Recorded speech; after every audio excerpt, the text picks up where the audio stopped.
Ertu á leið heim úr vinnu? Stilltu á FM 89,1. Já, herðu, hingaði komin Sigurður Már Guðjónsson sem bakara og kökugerðarmeistari, formaður félags bakara, eða ekki? Landssambandsbakarmeistara. Já, og bakari í Bernhöftsbakari, elsta bakari í landsins. Elsta fyrirtæki í landsins. Elsta fyrirtæki í landsins. Já, 191 árs. 191 árs. Já. Það svolítið löng saga. Herðu, ég kem stöðu til þín og vesla og yfirleitt ert þú nú farin. Hvenær vaknar í morgun? 4. Já, og ertu búin að baka í dag? Nei, ég tók bara smá pásu til að koma til þín. Já. Og ertu einn að baka? Í augnablikinu hef ég verið einn. Ég hef verið einn síðan í júlí. Þá veiktist ég á mig bakari, eldri maður, og hefur ekki komið til starfa síðan. En það ekki svolítið svona töff, eins og sagt að ná að baka öll brauðin? Já, þetta einnig líka bara fjölskyldulífið heima að vera að vinna alla daga ársins. Já. Því miður. En það náttúrulega opið. Og þú bakar ekki á sunnudöfum, eða? Jú, alla daga. Þannig þú vinnur alla daga ársins? 360 daga ársins. Og vaknar alltaf klukkan 4? Já. Og þá daga sem lokað, þá erum við líka að vinna því þá erum við undirbúið daginn eftir. Súrdegsbrauð og fleira. Já. Það eiginlega bakaður nánast hverjum einasta degi. Já. Og hvaða dagar þá sem lokað? Það ekki lokað jóladagur, annar í jólum. Já. En þú ert með opið á 1. maí og Föstudagur langa. En það er alltaf merkilegt núna á nýjársdag að þá var síminn byrjar að hringja klukkan 9 morgunin og spyrja hvort þú verðum opin. Og var hringt á jóladag líka. Og þú svarar það? Ég fæ síman í farsíman hjá mig, sko. Og þetta eru ferðamennir. Já, sem að vilja fá þjónustu, skiljanlega. Jú. Þeir eru svangir á jóladag eins og aðra dag. Væntanlega. En heyrðu, stundum þegar ég hitti þig, þá ertu svona að fræða mig ýmislegt. Þú til dæmis fræddir mig ágætlega breytingar sem hefðu orðið á þegar maður borgað með korti. Þegar það var flutt á milli fyrirtækja, þá var svona lengt í línunni. Þannig að peningur sem ég borgaði þér, hann kom kannski degi seinna heldur en hafði verið áður og þá var það eitthvað fyrirtæki sem græður á því að halda peningnum aðeins lengur. Ég fór að versla, við vorum alltaf á Valitor í gamla daga og svo kreditkort með Eurokartið. Síðan fór ég yfir í kortaþjónustuna þegar hún opnaði, ég vildi styðja við litla mannin. Jóhannes Kolbeinsson þar og það gekk vel. Svo þetta gleypt af Rapid. Þá fór að vera æ lengra á milli útborgana. Við þurfum náttúrulega að fá peningin eins fljótt og hægt eins og lítil fyrirtæki. Það sagði mér gamall bankamaður að þeir væru líklegast að færa peningana inn á næturvexti í Singapúr. Þannig að þá færði ég mig yfir til Teija og svo eru núna komið til Landsbankans. Þannig að halda þessu heima. Hættur við það að vera til skorið á sæstringin eða eitthvað að peningarnir lokist bara úti. Já. En þetta ekki svona dæmi það að við lifum í svona samfélagi þar sem að kannski þeir sem hafa stórir og hafa aðstöðu að þeir eru alltaf að reyna svolítið að blóðmjólka mig sem neytenda en líka þeir sem svona lítinn atvinnurekanda? Nú voru fréttir, nú keypti Ölgerðin gæðabakstur, annars stærsta bakari landsins, það var keypt daginn og svo var ég fréttunum núna 50 dag eða föstudag fyrir viku síðan að þeir eru búin að kaupa Kjarnavörur í Hafnarfirði. Og það kjarnavöruauka innkaupasamband bakara til helminga. Þannig að það að vera samþykkt bara á markaði. Já. Hvað hvað myndirðu kalla svona, verður maður ekki að kalla bakari þitt eitthvað svona til aðgreininga frá þeim sem eru með kannski selja brauð og kökur sem eru framleiddir eitthvað allt annars þar? Er það kallað handverksbakari eða? Það geta verið handverksbakari, bakarameistarinn handverksbakari líka. Já, þótt þessi stórt hún ekki. Á nýju verslanir, sko. Já. Gæðabakstur er sjálfur sér líka og Millan er unni líka handverksbakari því að ég fekk það fréttir að okkur var sendu póstur að skólastjóri Þýska bakaraskólans væri búin að segja upp alltaf hverfa aðra brautir, hann nú bakarameistari. Nú, hann að taka við einu stærsta handverksbakari í Þýskalands, það með 187 búðir, sko. Já. En þeir kalla sig handverksbakari, sko. Þetta getur verið í öllum stærðum, sko. Já, en er ekki þá orðið ansi stórar maskinunar og þetta ekki gert í vélum meir og minna? Bara mjög stóru framleiðslu húsnæði. Hvað heldur það sé mikið af svona brauði og kökum sem fólk kaupir sem búið til af svona ykkur miðað við það sem selt í gennum stórumarkaðina og kannski baka annars þar stundum baka bara í Póllandi eða eitthvað eða ekki? Og meiri segja það sem ég fæ á veitingastöðum getur verið bakað í Póllandi, frist og flutt hingað og svona klárað að baka það á veitingastælum? 14-15 tonn á dag eru flutt inn af frosnu brauðum og kökum. Þannig þetta gríðarlega mikið. En eru þið í raunverulegri samkenni við þetta eða þetta bara svona auka? Ég til dæmis að hluti að þessari ferðaþjónustu hafi ekki skilað sér inn í bakarí. Og ég heyrði af litlum bakara hérna í bænum. Skólinn í hverfinu hefur verið mjög iðinn að kaupa á honum. En hann var kokkurinn tekinn á teppið hjá borginni og krafist þess að hann hætti þessu. Keypti á stóru bakari honum eða keypti innflutt. Af hverju? Bara til að spara. Það er svolítið merkilegt að í fyrra þá vildi fjármálaráðuneyti fá tilboð hjá okkur í bollur. Og ég gat greinilega ekki komist undir eða ég bauð ekki nógu vel og þeir keypti ekki hjá mig bollur.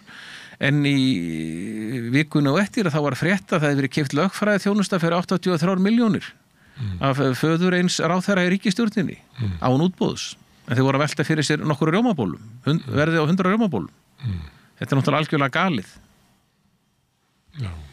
Herðu, en þetta er eldgamalt fyrirtæki sem átt í. Heldur betur. Ég líka vera gamall. Nú? Nei. Er það þannig hjá bökurum að stéttir sé eldast eins og er hjá kennurum og það er nú oft talað svona stéttir, ég held að séu meðalaldur kennara sem komin yfir 50 ár, meðalaldur sauðfjárbænda held ég sem komin alveg 67 ár. Það hefði spurt mig fyrir 10 ára síðan, þá hefði ég sagt að bakarastéttin væri deyjandi stétt. Já. En í dag að þá er búið að vera annað árið í röð, 2-földun á nemum. Stelpur komnar í meiri hluta, mikil aukning á fólki. Já. Þannig að stéttin er ekki deyja. Nei. En fólk það náttúrulega að gera sér grein fyrir því að það vill hafa lítil fyrirtæki, hvort sem eru kaupmenn eða bakarar, að það er að versla við þessi fyrirtæki. En vandinn er kannski þannig að við höfum reyndið að tala um það til dæla nýlega hérna bara skipurlag borga og fleira, þá er kannski hugmyndið svo að allir þekkja París náttúrulega, þar sem er skipulagt að það sé bara göngufæri út í bakari og göngufæri út í apótek og göngufæri til heimilislæknis, þannig að þú getur verið í hverfinu þínu án þess að þurfa að keyra. Reykjavík er eiginlega skipulagt þannig að stórmarkaðirnir þeir rotta sig saman einhvers staðar, annarkvort inn í Skeifu eða út á Granda og þar fyrir fólk og kaupir inn og notar skottið á bílnum til að keyra matinn heim og þá er náttúrulega líklegt að bara kaupi brauðið í leiðinni inn í stórmarkaðum. Það er mjög algengt. Ég var dómari í heimsmeistaramótinu í bakstri í Berlín 2022 og ég var mjög hissa á því hvað voru fá bakari í Berlín. Það voru ekki nema 140 bakari í Berlín sem það er cirka 1,4 milljónir manna. París, þeir eru með 1800 bakari og Þjóðverjar þegar Þýskaland sameinaðist þá voru 37.000 bakari í Þýskalandi, þau eru 9.100 í dag. En frakkar eru ennþá með 35.000 bakari. Frakkar eru ekki eins fjölmennur og Þjóðverjar. Þeir eru 57-8 milljónir, meðan Þjóðverjar eru 83 milljónir. Hverjuna sem ég var, ég held að það hefði verið 6 bakari sem ég hefði getað labbað í svona bara stutt. Mikill fögnuður þegar að eitt bakari vann bakatu ársins sem er alltaf mikið hitamál í París. Og krósand ársins. Og hann var nummer 2. Það voru bræður sem áttu þetta frá Senegal. Eldri bróðurinn, hann vann bakatu ársins og yngri bróðurinn sem sá krósandið, hann var nummer 2. Þannig að við vorum alveg á gríðalegu fögnuður í hverfinu, þetta var uppáhaldsbakarið okkar. Þetta eru gríðarlega flott, sko þó ég sé nú, hafi verið nú lært í Þýskalandi og sé Þýskaland sinnaður, þá verður frakkarnir alveg ótrúlega flottir. Með þetta að venda það að séu svona sérbúður eins og að maður labbaði til bakarans og svo fór maður í ostabúðina og svo til grænmetis salans og svo til slátrarans og þar til göttunum og það fisksalinn sem var á hotninu, það var alveg stórglæs, fallegasta fiskbúð sem ég hef séð. Þannig að frakkandir hafa svona viðhaldið þessu en maður sér það samt að á bakvið er svona stórmarkaða væðing sem að mallar undir. Í Frakklandi líka? Já, og sérstaklega svo ég veit nú í mína persónusögu þá labbaði ég einu sinni frá París til Bordeaux og fór í gegnum ýmis þorp og það á sömu stöðum hafði verið settur stórmarkaður í útjaðri þorpsins og þá hafði náttúrulega miðbærinn bara dáið það því að fólkið í sveitunum í kring að það fór ekki lengur inn í bæinn að versla og svo fólkið í þorpinu fór út á jaðarinn að kaupa og þá var bakarinn horfinn og allt horfið inn í miðjunni. En það sem þetta hafði ekki verið gert, ekki byggður svona stórmarkaður, að þá labba maður inn í þorpi og það var alltaf svona mannlegum skala og komin í miðjuna og þar var allt líf og fjör og ég get svarað það líka að maður sá það eiginlega á vaxtalæginu á fólkinu. Að það var betur á sig komið það sem að var verslað með gamla læginu heldur en það sem að stórmarkaðinir hafðu tekið yfir versluna. Kona mín í Tékki og við fyrir nú að minnskosteinu svona árið í Tékklands í sumafrí og þeir borða alveg gríðalegt magna af hvítu brauði. Það er bara heilu baðkurinn þarna eða sundlaugan þar inn í stórmarkaðunum af hvítum brauðum. Þetta er ekki feitt fólk. Nei. Þeir drekka líka meðtali 142 lítra bjór á mann á ári. Þetta er heimsmet í Tékklandi, bjórneyslu. Það er kannski ekki hægt að mæla með því að við tökum það upp. Þetta er svona dæmi að menning, hún getur fungerað á einhverjum stað. Ég segi þetta því að Bretarnir hafa bent á það þegar þú kannast við það fyrir svona 30-40 árum var að tala um að taka upp svona miðjarðarhafs mat og drekka vín, svona léttvín frekar en stertvín. Það sem ég gerði því í Bretlandi að það bættist bara ofan á alla fyllibittu drykkjuna, þannig að það er ekki alltaf að flytja það sem er gott á einu stað, það er ekki alltaf að flytja það yfir í aðra menningur. Ekki heimfæra það. Nei, það er ekki alltaf. Herðu, en þú fluttir þið voruð upp á Bergstaðastræti. Bakari byrjaði 1834 í Bakarabrekkunni, það sem Bakarið er í dag og Lækjabrekka var nú kannski það sem flesti muna lengst af. En síðan flytjum við 1927 því borgin ætlaði að byggja þarna ríkisráðshús eða ríkisstjórnarhús sem aldrei varð og mér skilst að Nixon hafi nú svo bjargað þessu frá að vera rifið í kringu 1970 því að það fannst svo falleg hús, hann hafði orðað því við þá hættuðu við að rífa þetta en ég veit ekki hvort þetta er Torfusamtökin náttúrulega máluðu þetta og gerði þetta þannig að fólk sá allt í þessi hús sem voru bara hjallar átt að rífa en þannig átt að reisa hús sem var bara svona kannski 4 hæðir algjörlega flatt kassi sem náði alveg frá Lækjabrekku eða Baka og alveg út á Menntaskólanum. Út á Atmarstíg.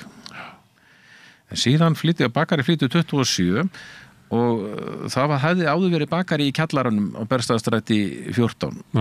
Og það var maður sem hafði reyni stofnað Magnúsabakari í Vestmanni. Jóhann Rænmann minnum hann hefði heitað. Hann hefði flutt svo til Reykjavíkur. Hann var bara tengda pappi bróður hans afa, sko. Afi lærði þessu á bróður sínu í Vestmanni, þetta er svona tengingar. En Bakari er hérna í kjallaranum. Bakstur leggst í ættir. Greinilega. En Bakari er hérna í kjallaranum með verslun til 83 og þá var opnun í búð nú Bergstaðastræti 13. Nú er bara hinum yfir göttuna. Og þar varstu og svo mistur það hús. Hefðirðu viljað vera þar áfram með það? Já og nei. Það fer vel okkur á Klappastignum og það er byggt sem bakari. Jú. Það er Björns bakari var þarna og þetta er innréttað bæði varandi uppbygging á húsin og þessi rafmagn, það var mikið rafmagnsvandamál á Bergstaðastrætinu. Þegar báður opnandi komu inn í einu, eins og maður segir, og hefskápurinn, þá átti þetta að slá út. En þótti vænt fólki upp á Bergstaðastræti og umhverfið. Það er alltaf aðast í mér hvort ég vil ekki opna út í búð þarna Bergstaðastræti aftur, sko. Í kjallaranum. Eða einhver staðar. Það er nú ýmislegt verið reynt í kjallaranum meðan annars var einhverju tíma, ég veit ekki hvað það sé ennþá svona tilhjum til þess að hafa franskt bakari. Það er franskt stelpa þarna núna. Já. Sem byrjaði eiginlega heima hjá sér. Ég held ég að versla fyrst hjá henni, þá var hún í bakhúsi á Laugaveginum. Svona leinibakari. Það sem að hún seldi eiginlega bara út eldhúsgluggann. En ég held að þetta sé hún sem er komin. Já, þetta var þannig að þeir voru þarna með fiskbúðstrákarnir, körfuboltamennirnir, þetta stýður við hvort annað. Bakari hafði mikið aðdráttarafl að horninu. Já. En þetta hverfi að ég nú búið þarna svolítið mikið, það hefur svolítið breyst með túrismannum. Ég man eftir því að menningarnótt 2007 eða 2008 þá vorum við bás þarna upp á hornið þar sem Dagur B. Eggertsson býr, vorum að gefa rúnstykki. Óðinstorgi myndi þetta. Óðinstorgi, hverfi í það lífi. barnafólk, þá bjóða barnafólk í öllum kjöllurum allstað, listafólk mikið, frábært fólk, frábæri viðskiptavinir. Ég man það bara svona sumari 2014-15, þessu síðustu sumur okkar hann á Bergstaðastrætinu, að eftir 10 mótnana þá var Bergstaðastræti tómt. Það var allir bíla farnir, jáeksta myndir af þessu, því þá þetta var búið breytilega öllu húsnæði í Airbnb. Og fólk var bara farið, skoða landið, svo yðaði alltaf lífum kvöldið eftir. Þá voru við náttúrulega búin að loka. Ég tók eftir þessu að fyrst ég kom inn í hverfið svona aftur, að þá bjó maður í þorpi, svo, að því þetta var þéttbílasta hverfi Reykjavíkur, þannig að það að búa þarna niður í bæ var eins og búið í þorpi þegar ég labbaði út og þá heilsaði maður nágrannunum og maður þekkti smátt og smátt kynntist maður alltaf fleiri og fleirum. Svo upplifði maður að það bara var að leysast upp þorpið, af því að það var bæði náttúrulega bara eins og lífið fólk að stakka við sig og flytur, en þá átti yngra fólk eða svona blankara fólk ekki efni á húsnæðinu og það var allt ekki meira undir Airbnb og eða þá að það sem var kannski uppgert hús á Njálsgötunni eða eitthvað, það sem áður bjó stór fjölskylda, voru kannski bara 1 eða 2 sem að bjúgu, þannig að á mjög skömmun tíma þá svona þyngdist hverfið og þá misti maður líka, eða með hann fannst það, maður misti bakari og svo misti maður fiskbúðin á Freyjugötu og svo misti maður grænmetismarkaðin sem var hann að kornmarkaðurinn og smátt þá var þetta þessi möguleiki á að versla svona eins og maður var í París, að fara til Fiskalands og svo til bakarans og svo til grænmetislands. Svo var þetta grundarkjör á grundarstíg sem var ákaflega fín hjón, svo Kirkjubæjarklaustri sem róku hana ansi lengi. Það var gott að hafa þau eitthvað vandaði í bakaríinu, það stiði hvort við annað. Við veistu hafa mistaldið menningun okkar. Já, sem að sjarman sem að við þetta hverfi, það bara þannig. Núna tölvist mikið af túristum, þeir koma annað niður til þín, þú nú stutt frá Hörpu og svona. Við segjum það stundum ég og dóttir mín að þegar við förum til því og stundum kemur tilbaka og segir að lítið hafi verið eftir, að þá hafi komið 2-3 rútur á túristum og hreinsað bakaríð. Það gerist þetta ekki. Ég fæ reyndar ekki eins mikið af túristum og Brauð og Kóf og Sandholt, ef ég segir eins og við höfum kannski meira. Það kemst stundum ekki inn í Sandholt fyrir túristum, sko. Nei. Við erum kannski ekki, við erum aðeins á jaðrinum. Já. Við vorum líka á jaðrinum á Bergstaðastræti.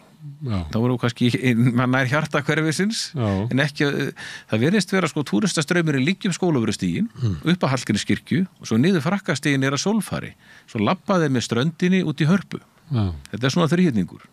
Nú erum við hérna falin bak við hljóðmuninn að Stakks Bjeggjassonar sem hann setti þarna við bílastæðið og núna strætóstoppistöðina. Nú komin hvers konar stöð þetta svona endastöð, þetta svona það sem að strætóbílarnir koma og eru með tímajöfnun, stökkva inn, fá sér kaffi, reykja eina sígarettu eða reykja og halda svo áfram. Þetta er ekki svo hlemmur þar sem að þetta er ekki skiptistöð. Nei, þetta er endastöð.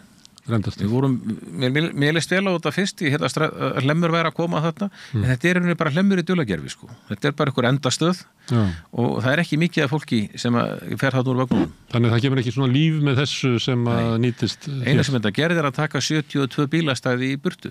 Og núna eiginlega bara pakkað upp í húsið alla daga. Og það er ekki þannig að fólki í hverfinu, einhverjir náttúrulega, komið til þín labbandi að ná sér í brauðið.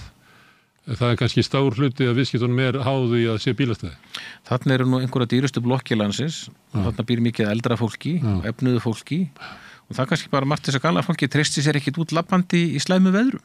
Það er bara heima, sest inn í bílinn, kannski keyrir eins og segir í stórmarkaðinn. Og vandamálið það nú ekki gjaldskylda helgar. Og fólk vil gera sér glaðan dag helgar og það er mikið, helgarnar hafa verið stæðstar laugardagur og sunnudagur í bakaríum en þá getur fólk ekki lagt því nú er stóra stæði farið og það er alveg pakkað helgar því það er fritt að leggja djammararnir koma margir hverjir og föstudagskvöldum, skilja bílana eftir og sækja það á mánudagsmótni og það byrjar að sekta það er einhver snillingur hjá borginni sem er búin að gerði hann talningu haustið 2022 og segir að þurfi ekki að hafa neina gjaldskyld helgar því það vant engin stæði en hann gleymir því í öfnunni sinni að það er búið að taka þarna 72 stæði þegar að strætóskiptistöðin kom. Og finnur þið fyrir þessu? Já, það er 18% samdráttur milli ára. Eftir að endastöðin kom þarna? Ég er með mjög gott bókaldskerfi og sölukerfi, kassakerfi, við sjáum þetta allt og það 18% samdráttur. Það ár síðan þeir byrjuðu núna á þessari stöð. Hvað, ég meina, þetta hljómar eins og þetta sé svolítið erfiður rekstur, svo þetta vinna allan... Bakarísrekstur mjög erfiður yfir höfuð. Og verður það kannski alltaf. Líklegast. Það að fá 18% samdrátt, það eru fá fyrirtæki sem þola það. Já, það hjálpar ekki. Nei, það tekur alveg toppin af. Já. Það var þarna í fyrra, það voru verktakafyrirtæki fengið í að laga húsi og þeir lokuðu öllum stæðum, mánuðum saman. Það var stæðunum að loka frá júlí fram í janúar. Það ekkert verið að gerast og þeir eru ekki ennþá búnir. Þeir munu koma núna og voru mánuðum að klára syndirna sínar fyrir í haust. Og hvað er það að geta svona flytja eða hvað? Já, sko, það er rosa mál að flytja bakarið ekki. Ofnin skiptir feiknarlegu máli. Ofnarnir, þetta náttúrulega ekki, ofnarnir eru lausir í rauninni. Nú, þetta ekki eins og gamla það. Nei, gamli ofnin á Bergstaðastrætinni í kjallarannum, hann var 40 tonna múrsteinum, sko. En í dag er þetta ofnar á hjólum eða þetta taka þá í sundur. En það kostar enga síðu gríðalega pening að flytja bakari. Og strákarnir hérna sem eru með hugge út í Héðinshúsi, þeir keyptu á Barónsstígnu þar sem Nebraska var með veitingahús og verslun og þeir eru ekki ennþá konum í leyfi. Þeir eru búin að bíða síðan í október eða nóvember. Með leyfi fyrir? Að opna bakari þarna. Og hvað akkur þurfa að leyfi til þess? Það þarf samþykktir byggingafulltrúa og heilbrigðiseftirliti og öllu og þetta er bara mjög svifasynd. Og hvað er verið að meta það ef að bakari kemur á einhvern stað þar sem er viðurkennt líklega verslun eða fyrirtæki? Þetta snýst einhverja breytingar á rýminu líklegast. Nei, það getur spilað inn í líka. Ég held að það er alltaf eftir svona vert að hafa lykt af nýbökuðu brauði. Já, mér finnst það. Já. Ég taka það fram að ég var svona, ég geti sagt til alin upp í bakari. Það var þannig að þegar mamma fekk vinnu hjá Jóni Sím, vestur í bæ, og þá útvegaði Jón henni pörsu fyrir mig á Drafnaborg sem er bara í bakgarðinum hjá bakari Jón Símonssonar. En mér fannst börn leiðileg og undi mér ekki og svo bráðþroska Já, við varst börn bara eins og ég hef allt svona hund sem fannst allir hundar vera frekar leiðilegir, ég var ekkert við þannig barn, þannig að mamma fekk að hafa mig með í vinnunni, þannig að ég ólst innan bakaranna og tók þátt í því að ganga frá pöntunum út í bæ. Þetta var stórt bakari og þau voru með sendibíl, Magni sem keyrði bílinn og ég fór með honum. Alltaf eftir að bara þakka honum fyrir að hafa sinnt mér svona fallega og vel mörg ár. Jón Símonarson var stórmerkur maður. Ég þekkti hann nú ekki en sko þegar hann byggir þetta bakari, þetta stórhísi sem er þarna vestur í bæ á Framnesveginum, þá var hann 27 ára gamall. Þetta var annað bakari sem hann byggði. En hann var reyndar ekki einn, heldur var Torberg með honum. Sem ég kynnti svo syni hans, hún Trausta Torbergar rakarameistara, hann var að klippa þarna við hliðinu okkar að Bergstaðastrætinu og Effekt og hann var gítarleikarinn á KK-sextettinum ákala ljúfur maður. Þetta er samfléttað við sögu borgarinnar. Já. Hann er farin blessaður en hann bauð mér heim og að sína með myndir af pappa sínum og pappas var líklega fyrsti íslenski kökugerðarmaðurinn. Ég ætla ekki að segja það ég segja það án ábyrgðar, en hann var alltaf einn af þeim fyrstu sem lærði kökugerð í Danmörku. En þú ert auðvitað ekki að hugsa um að flytja? Ég von ekki. Nei. En að loka búðinni? Það hefur komið til tals. Og hvað er bakari án búðara? Því að ég er bara venjulega reitandi. Heildsölu bakari.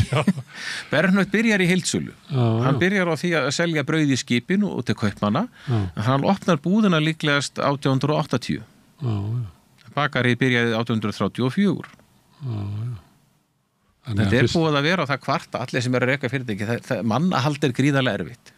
Ég reynda með afbragðskonur í dag, eina frá Litáin og eina frá Frakklandi.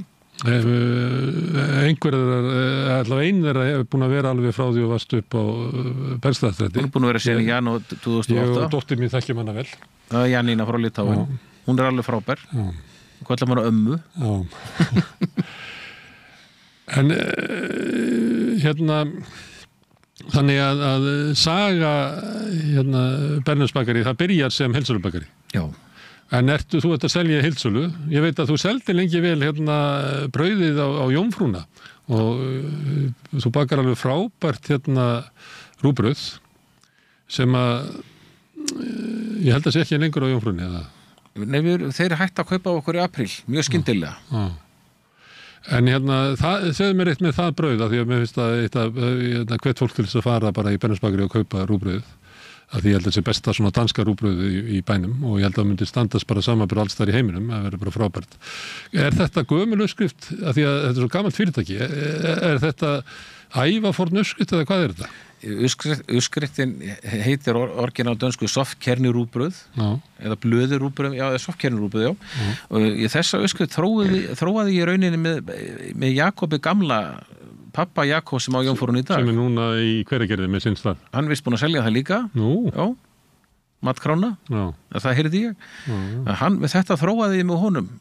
Ég hafði svo sem ekki reynsla af þessu smörrebrauðsbrauði frá Danmörku en sem hann hafði og við byggum þessa uppskrift ég og bróður minn með honum. Til hamingjum, það er mjög vel gert. Þetta er rauninni bara brotin rúgur, sólkjarnar og hörfræði sem er lagt í bleiti í deginum áður, fræin drekka í sig vökvann, alveg tvöfaldar þyngd sína og svo er lagað súrdeg og þessi blandað saman og það er bara fínmala rúmjöl sem kallast sigtimjöl og grófmala rúmjöl, malt og salt. Þetta hljómar allt svona einfalt eins og margt í bakstri að menn eru meira og minna að nota sömur hráefnin hér og þar en það kemur bara niðurstaðan getur verið bara mjög ólík. Þetta er eitthvað galdur sem ég kann ekki. Stjörnukokk sko, hann sagðist ekki nenn að baka því það væri svo mikið nákvæmnisvinna og væri svo tímafrekt. Hann vildi geta bara dassað einhver út í sko. Það er nefnilega galdurinn í bakstri, þetta er gríðarlega nákvæmnisvinna. Þú getur ekki smakka brauðið til á meðan þú baka það? Nei, þú verður að...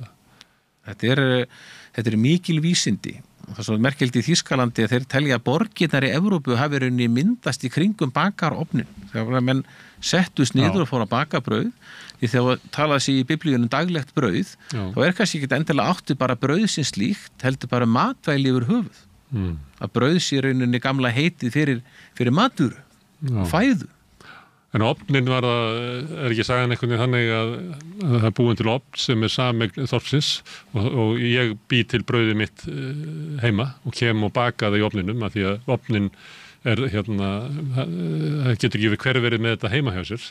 Þannig að hann er svona sameign og svo kemur í ljós að brauðið sem að þú bakar er náttúrulega langt best. Þannig að þá fer ég að kaupa þér brauðið og hætta að baka heima. Þetta heyrði ég einhvers þar. Þannig hafi bakarinn orðið til. Svo var náttúrulega greiðarlega breyting í bakstri í Evrópu þegar sykurinn fer að koma.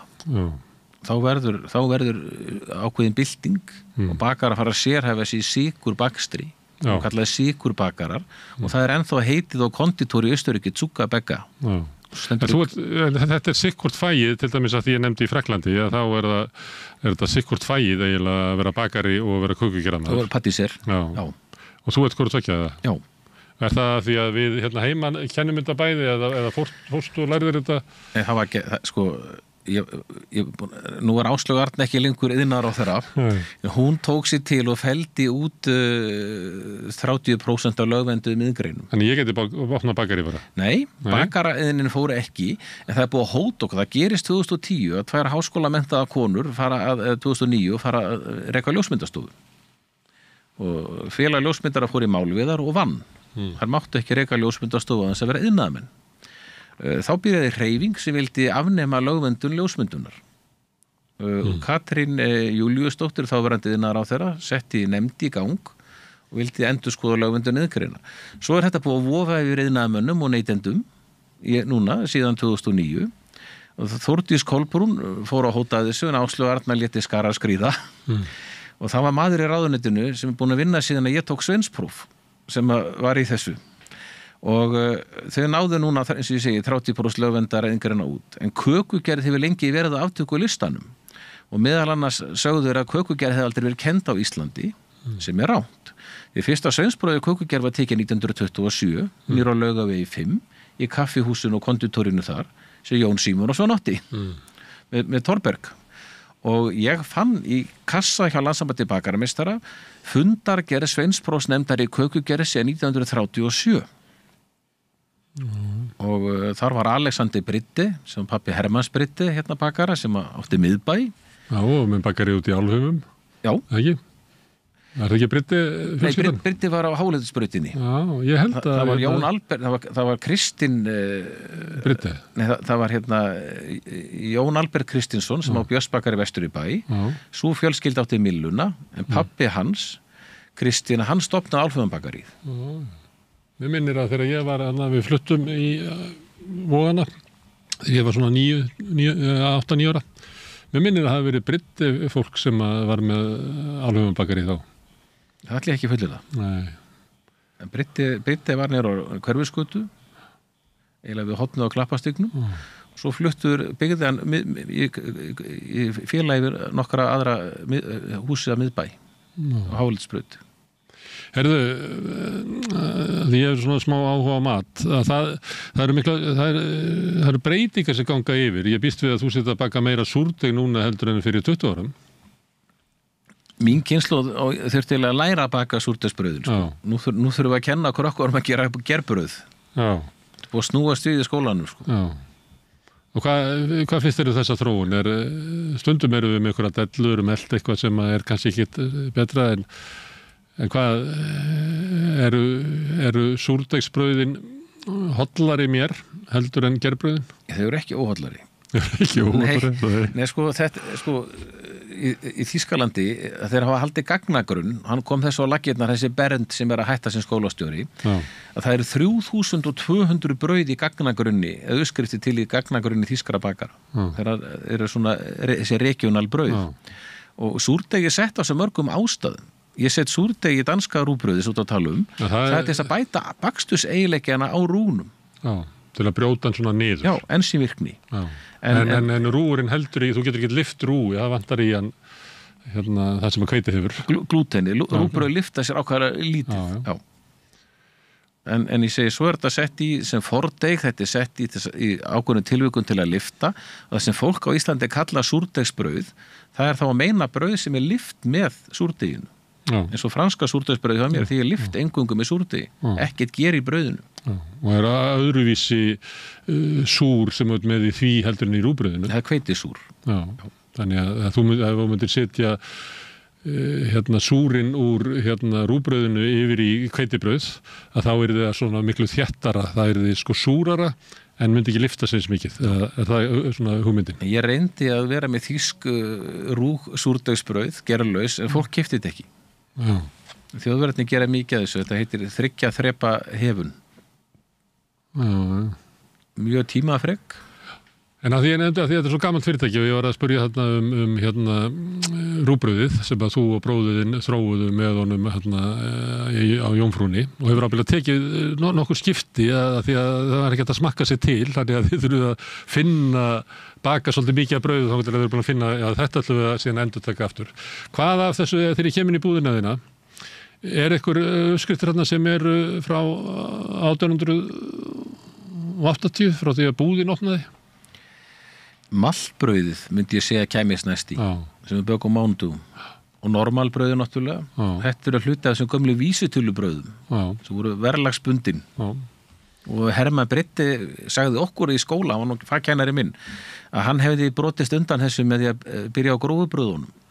Já, sem að var kannski svona kannski 77, 78 eitthvað starf það sem ég tengi við það að allt í einu fór að verða til annars konar brauð í Bakaramestarinn til dæmis í Suðurveri opnaði á svipuðum tíma og þeir voru mjög leiðandi í grófum brauð. Já, og mjólkurbúðirnar seldu svolítið mikið af brauði þannig meðan þær voru.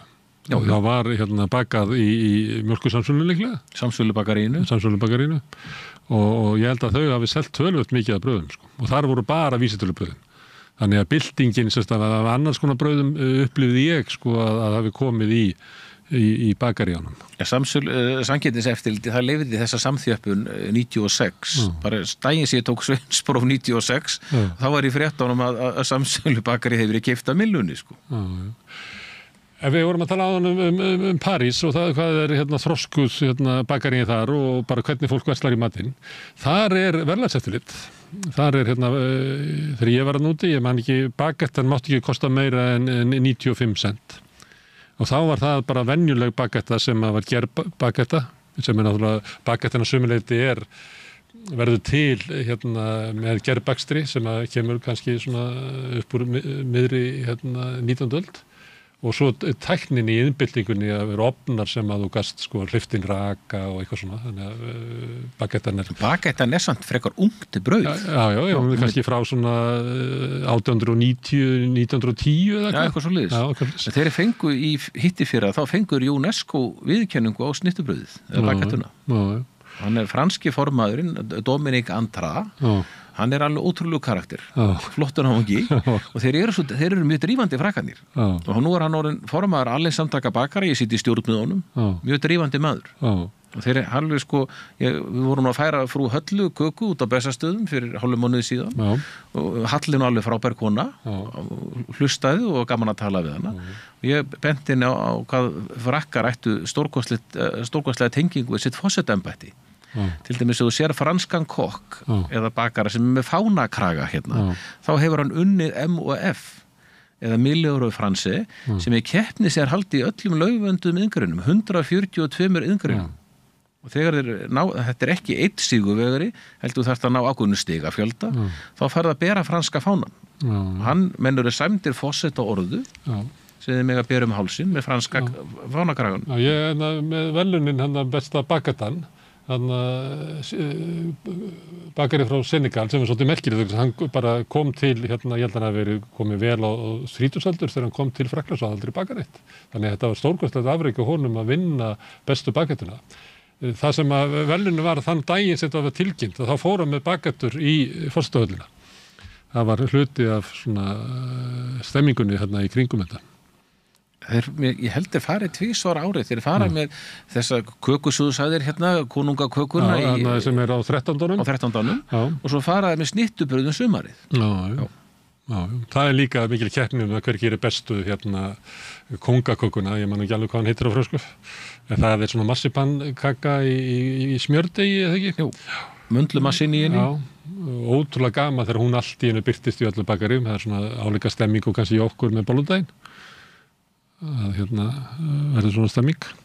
En það sem ég ætla að segja með að því að við vorum að tala vísitölubrauðin, að í Frakklandi þá verðlagseftirlit að venjuleg bagetta, hún mátti bara kosta 95 cent, það kostar að meira í dag og þá fóru meðal annars með súrdegsspiltingunni að þá fóru bakarinn að selja baguette traditionell sem var þá með svona súrdegi að einhverju leyti, að miklu leyti og þá gátu þau selt það, þá var það án verðlagseftirlits.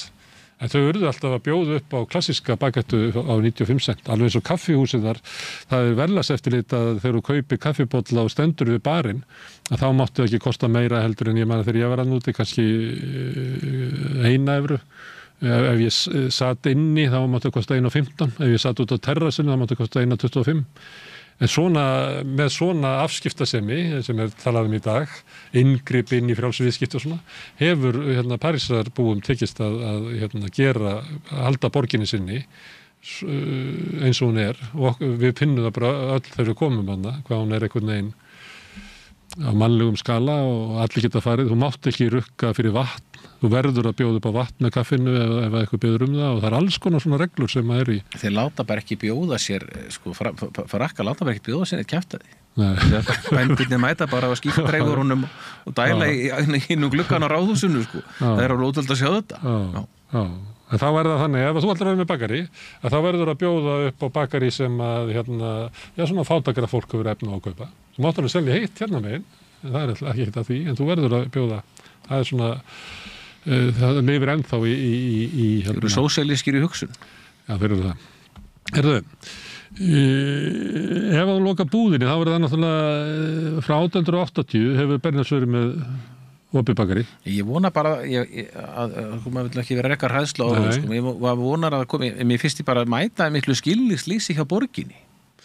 Það það sem ég vil að spyrja að þú sagðir mönin hans Dags Bjarkessonar. þegar ég var svolítið í útlöndu, svo kom ég aftur heim og var í þessu hverfi og ég hafði búið þarna svolítið áður, þannig ég labbaði svolítið á milli kaupmannanna og var bara svona að segja, já, ég eru aftur fluttur í hverfið og eitthvað svona, var að láta bara eins og ég væri að flytja á Stöðvarfjörðu eða eitthvað, labba á milli og talaði við kallan í Brynju og í Guðsteini og víða og það kom mér alveg rosalega á óvart, þótt að ég hafi lesið það í blöðunum og svona, hvað þeir sem að voru með rekstur niðri í bæ voru hatramir gagnvart borgaryfirvöldum. Og ég man eftir einu kaupmanni sem ég bara get ekki nefnt eila núna sem dagfarsprúðasti maður sem ég bara get ímyndað mér. Og leið og ég nefndi borgaryfirvöld og Dag Bjarkesson að þá bara umbreyttist hann. Það var alveg foxillur. En Dagur B. nú gamall nákvæmni minna Bergstaðarstrætinu og þau eru ljúfu maður. En ég er bara ekki, ég ætla ekki að kenna honum eitt neitt, En ef ég bara rekja söguna, því ég þarna í fréttunum 2016 þegar við að missa húsnæði Bergstaðarstrætinu, þá hafa þessi systkini samband við mig nýri Björnsbakari nýri á Klappastíg og þá bara vildu þau fara að hætta. Hann var búin að missa heilsuna, hann Lárus, og hún vildi bara fara að hætta systir hans og þau sögðu mér að þetta hefði gengið glimrandi vel en það hefði tvær ástæður, það voru 3 ástæður sem ollu því að þau vildu hætta. Fyrstulega þegar byrjaði að byggja svörtuloft eins og eru kallað svörtublokkinnar hérna og þá var stanslösa götulokanir og þær drógu mikið úr trafík. Nú líka þegar þessi hljóðmön var sett í Bakari hafði bara einfaldlega blasa við frá Sæbrautinni og var mjög sýnilegt og ég man bara eftir þessu sjálfur ef ég var að fara í sendiferði fyrir Bakari í Kanada og það var alltaf kaos þarna við Björnsbakari brjálað að gera og þriðja sem að gerði útslagi að þau mistu bæjarins bestu þau framleitu pulsubrauðin í bæjarins bestu. Hvað koma pulsubrauðin í bæjarins bestu núna? Það er geðabakstur. Það gerði útslagi að þau vildu selja og setna, hann tók sér nokkra ára frí hann Lárus og svo kom hann aftur að vinna hjá mér og það var hann sem að rauninni hætti í haust eða í sumar